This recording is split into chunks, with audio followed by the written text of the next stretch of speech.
విజయనగర పార్లమెంట్లో వైసీపీ అభ్యర్థి బెల్లాన చంద్రశేఖర్ గారు 22,000 ఓట్ల పైచిలుకుతో గెలిచే అవకాశాలు పుష్కలంగా ఉన్నాయి.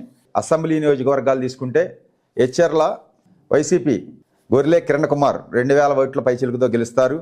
అలాగే రాజాం డాక్టర్ తెలే రాజేష్ 5,000 ఓట్లతో వైసీపీ అభ్యర్థి గెలుస్తారు. అలాగే బొబ్బిలి టీడీపీ అభ్యర్థి ఆర్ఎస్వి కేకే రంగారావు గారు 11,000 ఓట్ల చిలుకుతో గెలుస్తారు. అలాగే చీపురుపల్లి బొత్స సత్యనారాయణ గారు 6,000 నుంచి 10,000 ఓట్ల వరకు మెజార్టీ సాధించి ఆయన కూడా గెలుస్తారు. అలాగే 5వ నియోజకవర్గం అయినటువంటి గజపతి నగరంలో వైసీపీ అభ్యర్థి బొత్స అప్పల నరసయ్య 2,000 ఓట్లతో గెలుస్తారు. ఇంకా నెల్లిమర్ల జనసేన అభ్యర్థి నాగమాధవి 3,600 ఓట్లతో నెల్లిమర్లలో జనసేన అభ్యర్థి గెలుస్తారు. అలాగే విజయనగరం వీరభద్రస్వామి 9,000 ఓట్లతో వైసీపీ అభ్యర్థి గెలుపు అవకాశాలు ఉన్నాయి.